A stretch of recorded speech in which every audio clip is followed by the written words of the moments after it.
Greetings, Darklings, from across the interweb. It is once again I, the Duchess Precious Ken, and I am here for another Sounds and Shadows podcast. I'm extremely excited. We have a really cool guest that I ended up meeting through the Sounds and Shadows Facebook group and just got talking with and then absolutely fell in love with their music. So it is my extreme pleasure to welcome Ashbury Heights. Hello. Hello. Hello. And I mean, they're on European time, so they're already ready, hanging out, looking debonair with an amazing jacket and outfit and glass of wine. I love this. It makes me feel like my day has progressed farther than it has since I woke up like before. So, starting out, why don't you introduce yourselves, tell me what you do in the project, and then give me a little history of how Ashbury Heights came together. Okay. You want to start with the introductions? I'll do the history. Is that the right way around? Well, whatever. yeah, sure. So I'm Anders. People usually call me CJ because my middle name is Carl Johan. And I sing, I produce, I write songs, and do a lot of others. Do whatever it takes, basically. I started out as a guitar player. I graduated to everything. So yeah, that's me. And I'm I'm Jasmine, but I ended up being called Jazz because of that's on you, I guess. Yeah, it's my fault. Yeah, it's his fault. And then it suits you. Thank you, jazz hands. No, I'm kidding. I sing. I contribute with the Healthy Airs when he's tired, and we just help each other out with basically everything. But as of late, I'm usually more or less in charge of the videos, like recording and cinematography and editing and the visual stuff, like designs and that whole jab. That's awesome. I do want to talk to you about that later because we were just watching a couple of your videos and they are absolutely striking, and I would love to pick your brain about that. That's very cool. Thank you. And then tell me a little bit how the Voltron formed together to create Ashbury Heights. I do appreciate the reference. Yes. Yeah, no, you tell that story. I can fine. just you can do that. shorten it, like super shorten it. I had a friend who was dating this guy, and this guy came up to me and said, "You want to start a band?" And I'm like, "Okay, what kind of band?" "It's a synth pop band, and you're the only one I know who listens to synth pop, so you want to help out?" And I'm like, "Okay, let's do this." And so we started the band back in 2005, roughly, I think. Yeah, 2005. Signed out of line just a few years later, maybe a year later. About a year. A year later. Yeah. We had massive success with just throwing demos left and right, and this major label just picked it up, and so they signed us. And then the band has looked different because I left and then I came back. Obviously, I'm here, but that's basically it. We've been doing this since 2005 in one way or another. So yeah. I actually right before we popped on for the interview here, I'd listened to this a little bit before when I'd reviewed you guys, but went back to the Three Cheers for the Newly Deads. And yeah, I guess I had forgotten because most of what I think of you guys, because I kind of discovered you later after you've been playing for a while, but that early album coming out, and like you said, it was kind of a whirlwind. You right off the bat, I mean, went to a bigger label and things really started moving, and that was in the clubs everywhere and getting a lot of rotation there. What was that like, starting out for you guys, feeling thrust upon the scene so quickly? Well, you got to understand that we were from a podunk town in like northern Sweden with the polar bears and the mooses. Reindeer. Those are really dangerous. Yeah. Yeah, they say that. Just don't annoy them, and they're fine. I've heard that. No, so you know, we didn't have any clubs, and we didn't have a scene.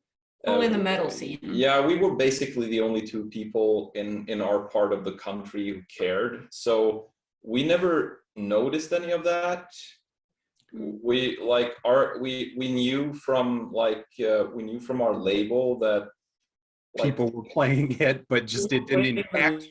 And when we went out playing, like doing gigs, people would tell us, but we never really saw any of that.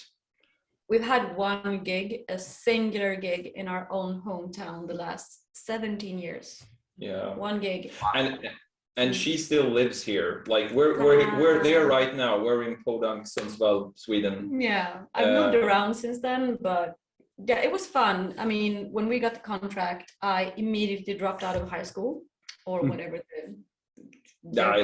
basically. Just let's call it high school.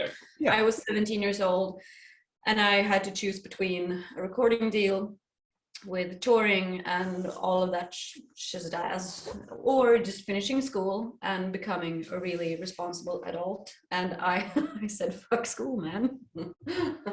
And so, yeah, it was intense, but fun. Yeah, I'm glad you did. I mean, but that is really scary. I mean, especially now in today's art scene where it really is a lot more difficult to convert it monetarily.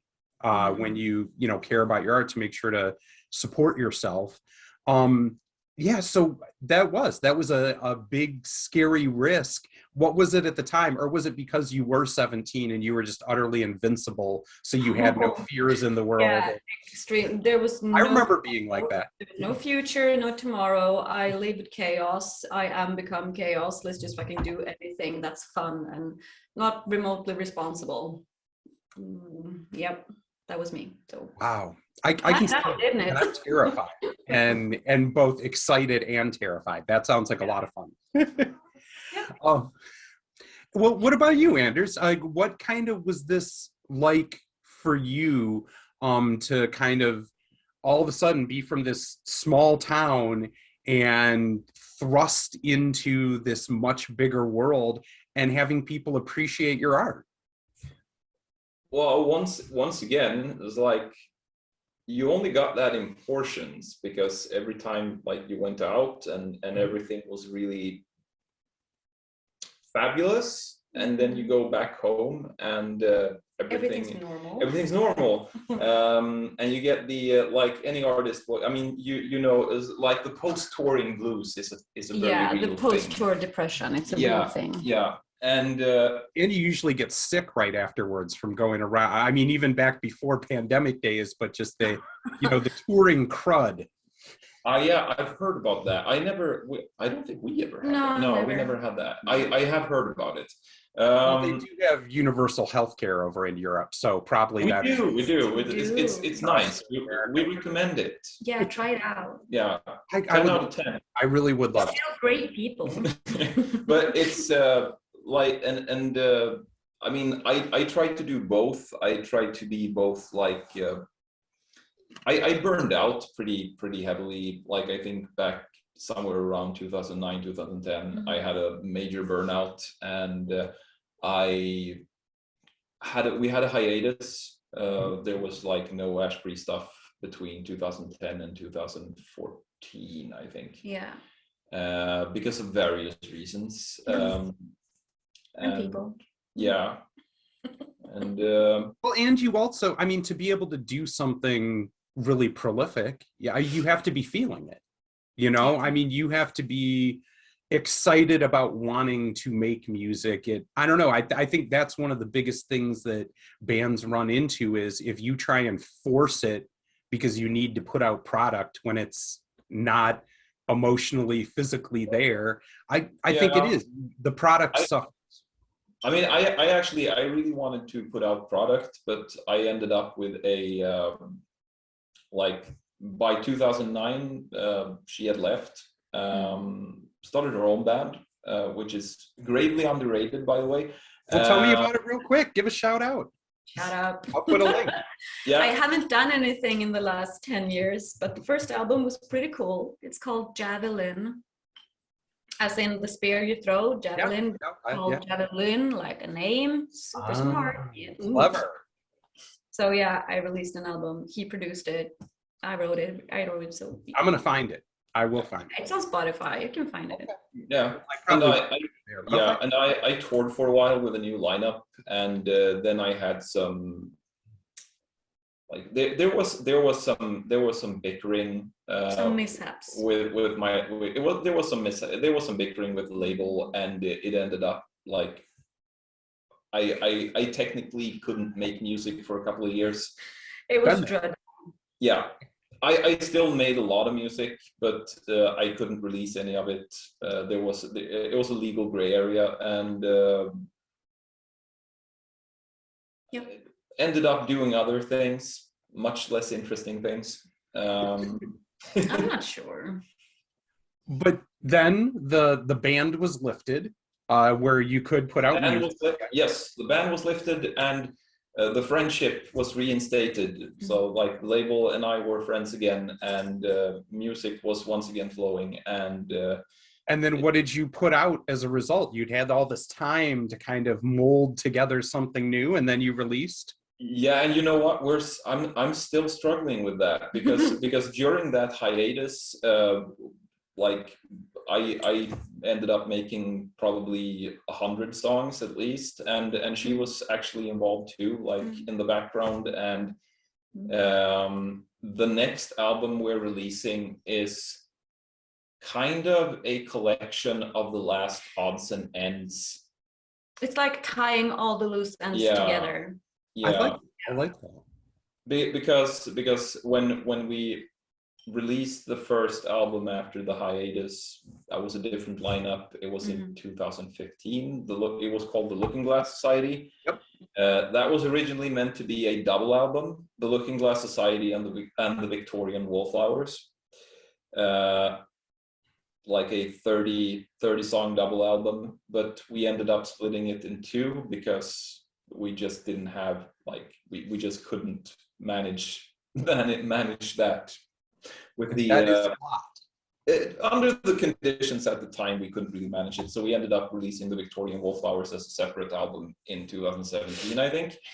But that wasn't it. We when that lineup for various, like my old third technically fourth singer of the band, Taya, left because she has a very impressive academic career. And she left for that reason.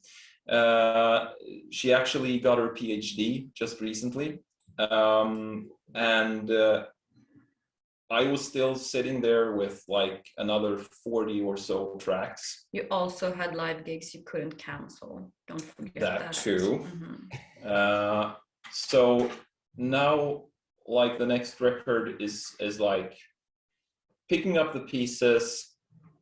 I remember hearing, like, ages ago, I used to be a big Björk fan. Yeah. And I remember Björk saying that, like, her album Post was this collection of songs that she just had to get out of her system. It was these songs that she had written already, but she hadn't released, and she had to release them before she could move on to something new. And that became Post, and that's why it's called Post. Yeah. And this is kind of our Post. It's all of these songs that, like, and you again, they weren't finished songs. Like something like Spectres from the Black Moss, which we released as a single last year. It was a beat and it was a riff. And with a really, really cool bass sound. And like, what the fuck do we do with this? I mean, compared to the rest of the catalog, especially on the Victorian Wallflowers and all of those albums, like it couldn't fit in. It was impossible to fit that song in, for example. So. No, I really like how you said that. And I think that makes a lot of sense. I was thinking about that the other day. We've had an album we're working on that, we're 3 years into now. Just, I mean, because we keep tweaking and moving and adding and the same thing. And I go back and I listen to some of the early things that we started on it. And I even wonder, is this even what we sound like anymore before we even get around to releasing it, if you let that much time go by? So I know exactly what you mean. That makes a lot of sense, where sometimes you just have such a period of time go by, you've grown on from where that was when maybe you would have released it, and it sounded like exactly who you were in that moment. Exactly. Yeah, that's very true. Wow, heavy. That got deep. All right. All right. Well, so things are back together now. And recently, you did a collab with one of my favorites in pop synth industrial, Danny Blue, who we've interviewed here before, and is just an amazing human that just sparkles with light and is so gorgeous and wonderful. What was it like setting up and doing that single and kind of bringing that as a tool into the tool bag of Ashbury Heights? I did he contacted me or a an associate of his, like I think his producer or his manager contacted me originally to do a remix. Okay. For his song Paradise City. Yeah, love that track. And at that point, like, I didn't know who he was. But I'm really, like, Ashbury Heights in general is like, I'm really wary about who I do remixes with. Like, sure. It's not just that not only in terms of I need to like the song, I need to like what I'm working on, but I also need to be sure about the person behind the music. Reputable people, preferably. And reputable is very overrated. We just want to avoid douchebags. Yeah, I don't want to do remixes for a band that turns out to be raging misogynists or racists or anything like that. And so I looked him up, and he just seemed like this. Everything I read about him was just, oh wow, this guy's awesome. This seems like a lovely guy. I would love to work with him.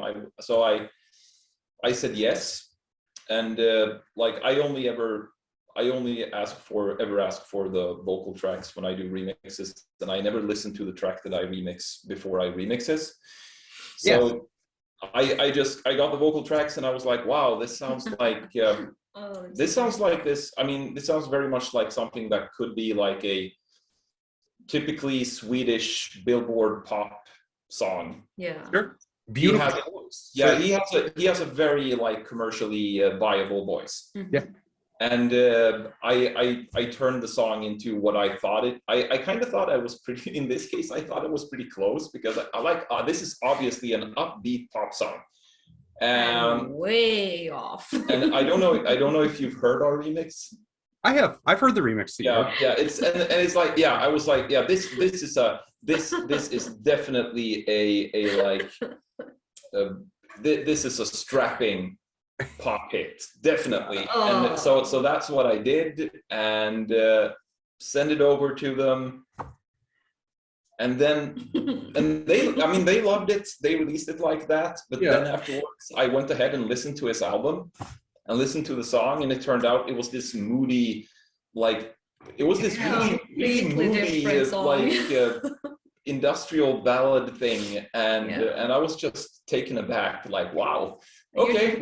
And you immediately thought, like, this needs the fattest bass drum the world ever saw.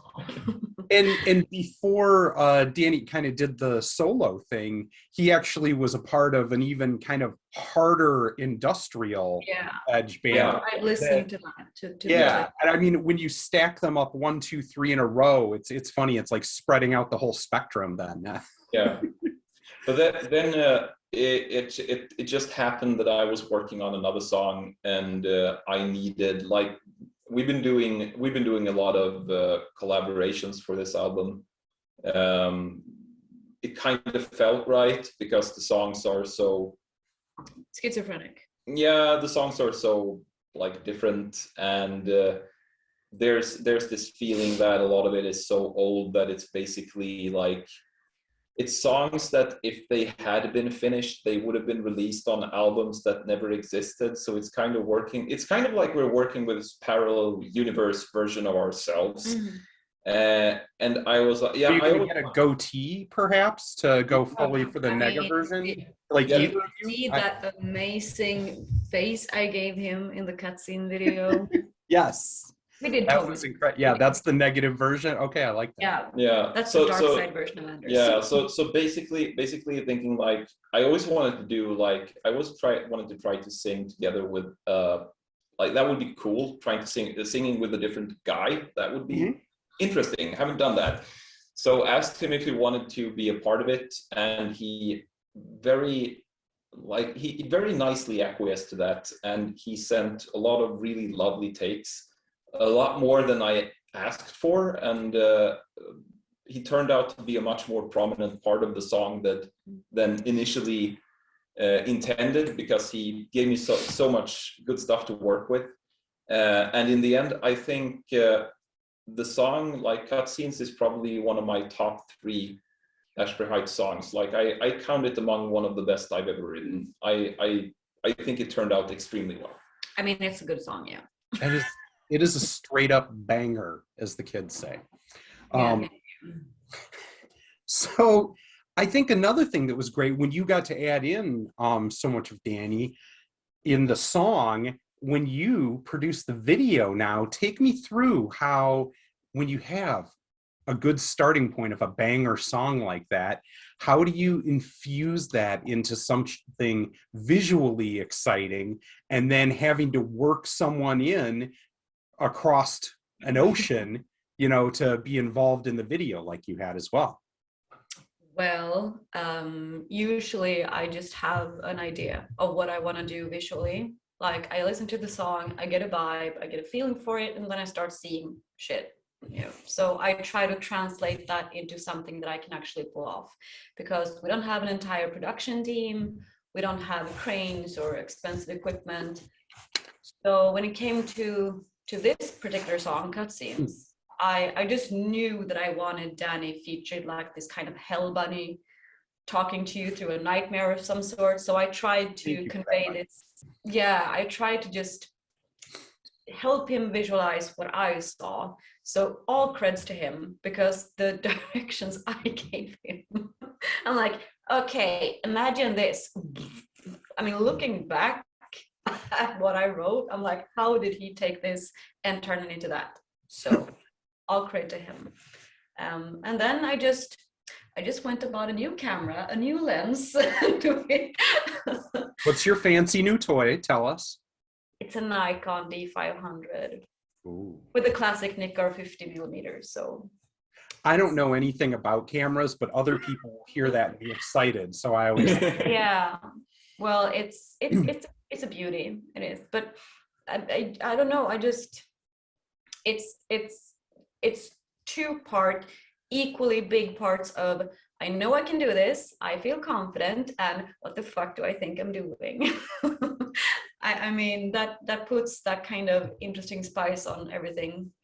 I'm always doubting what I do, but that also makes sure that I try my very best, and usually it ends up pretty good. So yeah, no, and I think it goes a long way too, because I do the same thing with a Colin, and you have Anders here. Is if you're in a person with a lot of energy and excitement and vision, and you have somebody in your sphere that has technical expertise and knowledge to help you shape that and back you up on it, that goes a long way.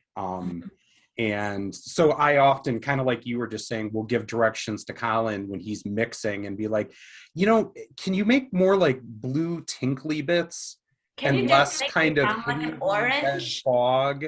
And strangely, he'll look at me and say, yeah, I think I can do that. And he'll do some magic. That's the Bjork method. That's the Bjork method. So it's great to hear that you guys kind of, it sounds like, have that type of communication where you can ideas and have them become reality that way. Throughout the years, we've named 1,000 things, like the basketball bass drum. We've managed to come up with these weird ways of describing sounds in a way that only we understand. So when I say something, he actually knows what I'm saying. Now, Anders, when you're taking that away and have the track listings out on the computer there, do you actually call them all the weird stuff right on the track names there to keep track of all of them? The basketball bass sound or the... I used to. I haven't done that in years though, because if I lost the sound, it was really hard to get it back. So nowadays I like name the track the same thing that I name the sound in the synthesizer. Mm-hmm. And that makes sense. Makes it easier for sure. Yeah, usually there's a system in there, because otherwise it gets really hard to find the right sound. So yeah, I'm boring. I have a catalog system now. All right. So you guys do have new material coming up here, and at the end we're going to talk about a new single that you're going to be releasing and giving us a taste of for the upcoming release date in a couple days. Tell me a little bit, when you have a single like this, walk me through what is the process for Ashbury Heights. Where do you start with a drum beat and that kind of gets you going, and then adding in parts or keyboards? Do you have all the music written before you do the lyrics, anything like that? What does it look like to get the process of putting a new single together for you? All of the above. All of it. Yeah. All at once, just throwing. Some songs start out as just the beat. Some songs start out as like a good riff. This particular single started out as a synth riff. Cutscenes started out as a bass line. That song just started out with, wouldn't it be cool to have like this really slow beat with the bass that goes da da da da da da da da da da, because that's really like 80s industrial and retro in a way that we haven't been before. So it really depends. Sometimes like one of our most like well-known songs, Spiders, that one came to being when I was waiting for the tram, like back when I was studying in Gothenburg, and I started like humming the melody while waiting. So I was just like, I was humming to myself, I can't stand the spiders. Oh, that's interesting. Spiders, yes, I'll remember that. And that just became a song. So, but I'd say, I'm just spitballing, I could be wrong, but I don't think I'm wrong. The lyrics usually come last. I mean, yeah, except for the hook. Yeah, the hooks can be there. Like, you imagine a hook and like, I can write a song about this, but I don't know when you've ever like written an entire song. With just the lyrics and then do the music. That's I don't do that myself either. It's just confusing. That's very true. I've never been the kind of songwriter who can write like a poet, who can like write a piece of poetry and then turn it into a song. It's always like the hook line. It needs to rest on something. Yeah, hook line, then everything else, then the rest of the lyrics. Back in the day, during 3 Cheers for the Newly Deads, we had a mono machine from Electron, a Swedish hardware synthesizer company. They built this hardware, super rigid, super cool synthesizers. And with that, we had so many envelopes and things to play around with, and looping and everything. So we could create super weird noises. And sometimes, I know we just played around, we managed to create some weird loop of a beat-ish sound, and we're like, this could be a cool song. And everything in here is like, it doesn't make any sense, but like, oh yeah, this is cool, this is vibe and man. Yeah, technology kind of dictates the process too in that way. Sure. Like back when we were still working with like analog sequencers, usually it was just like a 4-bar loop.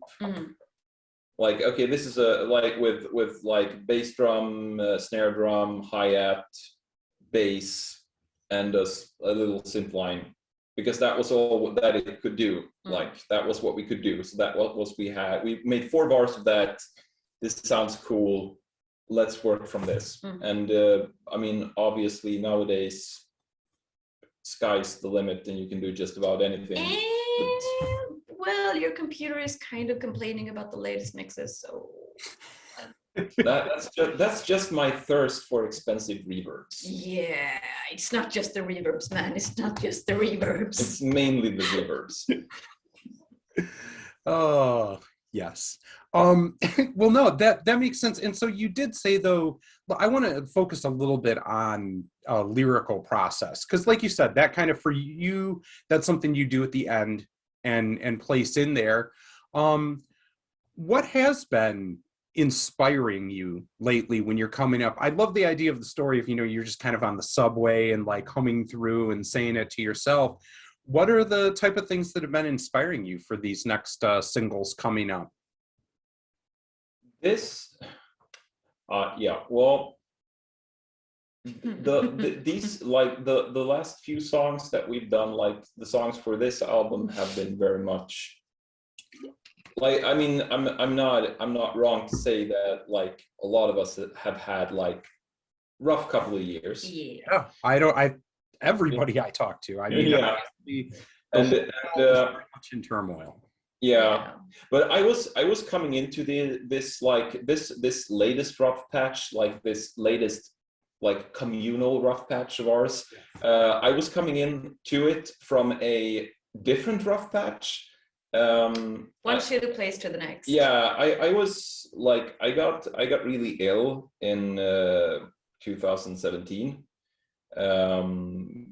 Lost like a third of my body weight, and I was like in a really like bad place for quite a long time. And I went through a lot of personal shenanigans. Yeah, there was a lot of bad stuff happened, and then I have to say, this whole interview, I've really loved the fact that I feel like it's kind of like a behind the scenes Fleetwood Mac, except you're politest. Like, instead of just going to, you're just like, and some stuff happened and things went on anyhow. I love it. Yeah. I'm not gonna go into details. But it's, you were going through a tough emotional turmoil. I lost my partner of 10 years, and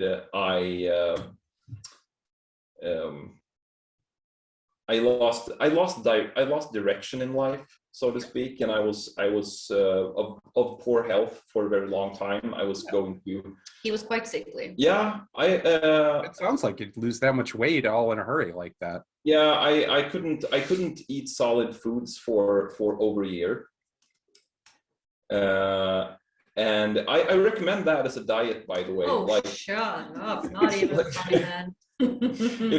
I lost 10 kilos in less than 2 months.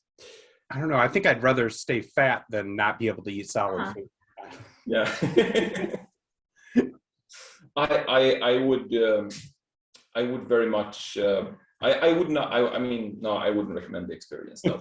And then, but then I kind of almost ended up homeless, and I had to move to a different country to work and live. Yeah. And then the pandemic hit, and I didn't like. I mean, being alone in a foreign country was a very depressing and harrowing experience as well. So. That is a lot all at once. Yeah, and exactly, it's a lot all at once, and I never really had any time to actually work through any of that. Yeah, to process. So I have like this historical perspective on like years of bad times that I need to work through. So the lyrics of this, like all the lyrics of this album, is just, slowly putting that process together for you. Yeah, it's a retrospective of shit. I like that's actually a great album name. A retrospective of shit. Yeah. If I was a Post-punk band. Yeah, if I was a post-punk band, I would probably have gone with that instead. Lovely. Well, another thing I want to get to here quickly is, first and foremost, Sounds and Shadows is a music review page. And so I always like to hear from artists, what is it that you're listening to right now that's exciting you? So we're actually delighted that you'd ask right now, because we were like, I don't regularly listen a lot to music anymore because I don't commute anymore, so I don't really. Sure. Yeah, I used to listen like 2019 and 2019. Yeah. I listened know what to. You mean though is like if you don't have your earbuds on and you're driving or walking, or whatever, you get less time to yourself just to engage in music. I understand what you mean. Yeah, and and I feel bad about that, and I love it when, like, I always take notice when you recommend something on the Sounds and Shadows page, and when other people recommend something, I always take notice. I put it on a list, and I'm like, I'm gonna check this out. And we sat down yesterday, and we listened to 100 recommendations. Oh, that's awesome. Yeah, all day. I love it. I was just talking the other day that I feel like that's one of the biggest things I miss in the pandemic, or just maybe how life is now, where people at our party with their own personal Spotify in headphone and not sitting down with another person and being like, dude, this album I just heard, playing the whole thing. Here, have my earpods, man. Listen to this. That is such a lost art that I think is just missing in a connection in the world right now. So the fact that you guys did that is so awesome. Tell me about So we listened to a lot of stuff, and we picked out 3 of them that we feel they have not gotten the love that they deserve, and we wanna give them a bump. Yeah, I love this. You wrote them down. I wrote them down, but I think I remember them. Otherwise, I'm gonna have to get my cheat sheet. No Prism. No Prism. All caps. No spaces. No Prism. They are amazing. Amazingly underrated. It sounds like a cross between 80 Black Celebration era Depeche Mode and Nights Red. Yeah. And it's amazing. We love them. Sexy vibes. Yeah, definitely. Yeah. And then there were, was it Unify Spectres? No. You have to, yeah. I'm gonna get that. Grabbing names. Well, that's okay. Now we can just admire your jacket for a minute. Oh yeah. She comes back. Feast your eyes. Yeah. I work so close though. Unify separate. Ah, yes. Have you heard about them? I have. And that is one that I don't think we've ever reviewed on Sounds and Shadows, or you know what? I think Hyde did a review for it. Who's one of our other writers. Yeah, they released a video to the single Dying on the Vine. And I've listened to it, I think 1,052 times, roughly. I'll make sure when we about his voice, the production quality is super nice. I always appreciate when the production is of higher standards. Yes. So and a lovely voice. Like the vocalist has a very expressive voice. Nice tone. Really, really nice. I look forward to hearing more from them. Okay, do you have one more band that you'd like to give a shout out to?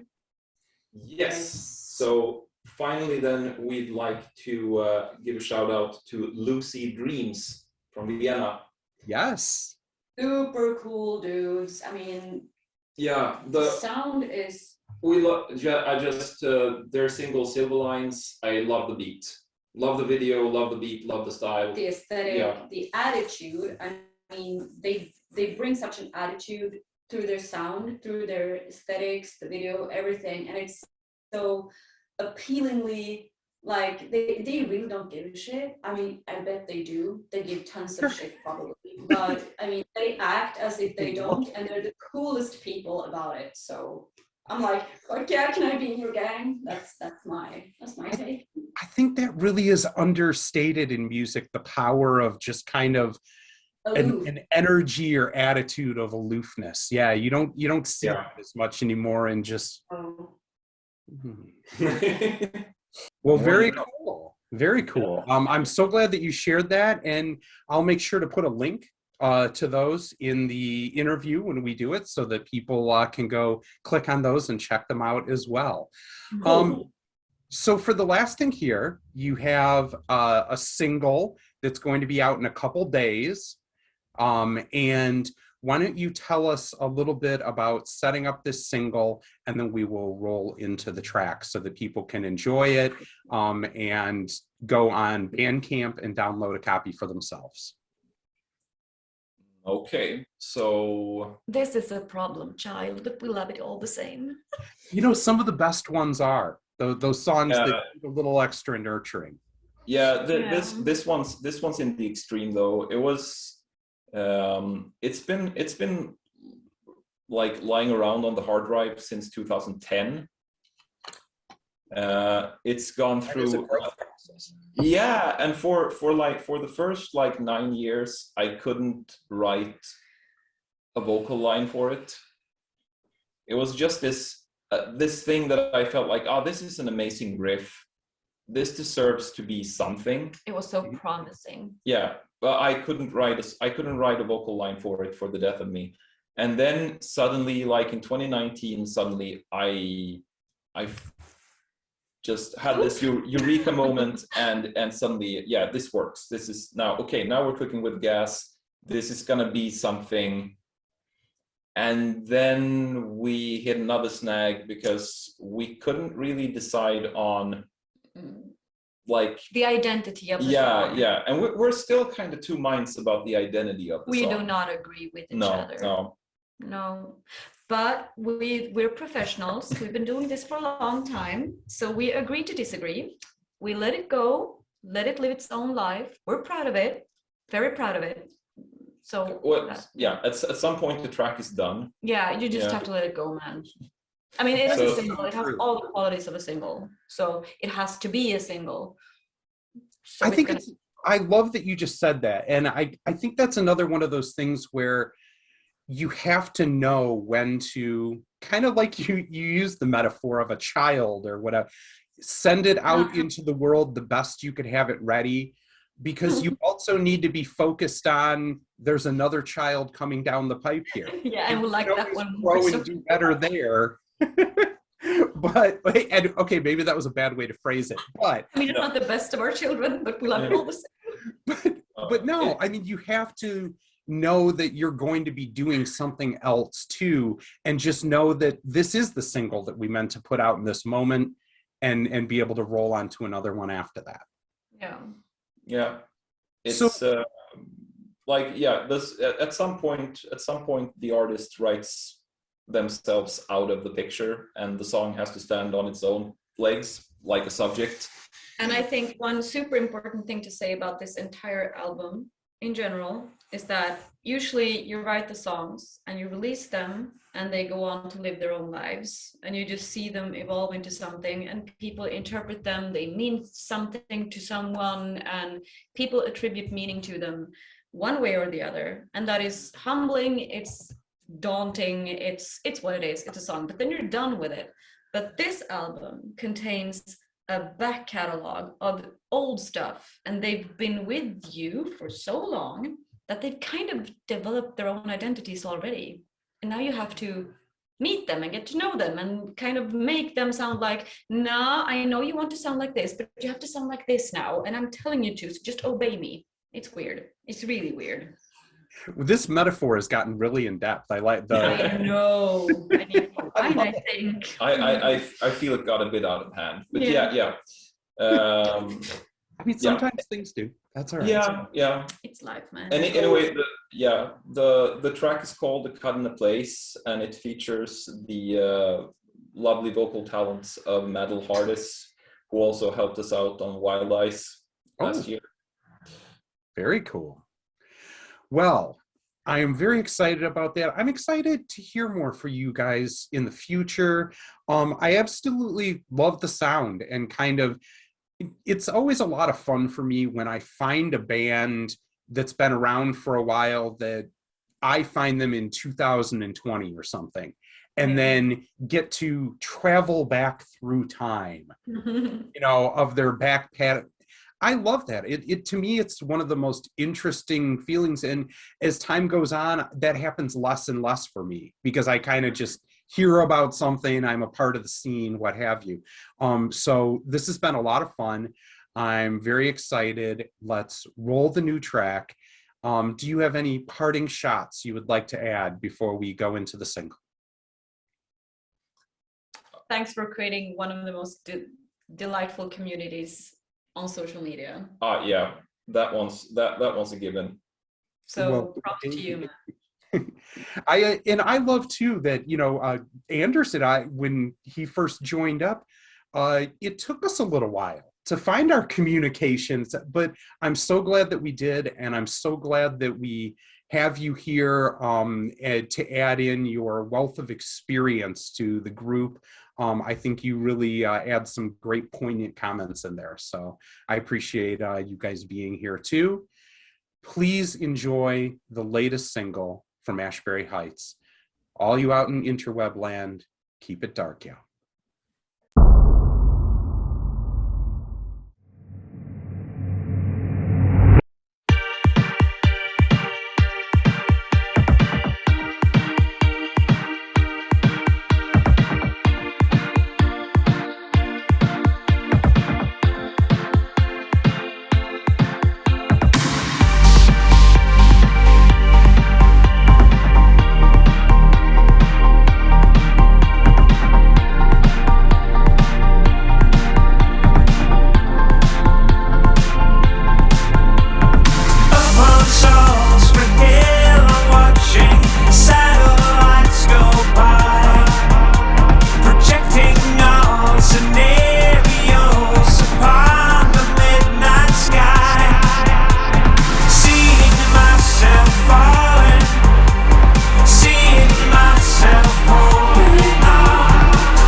It's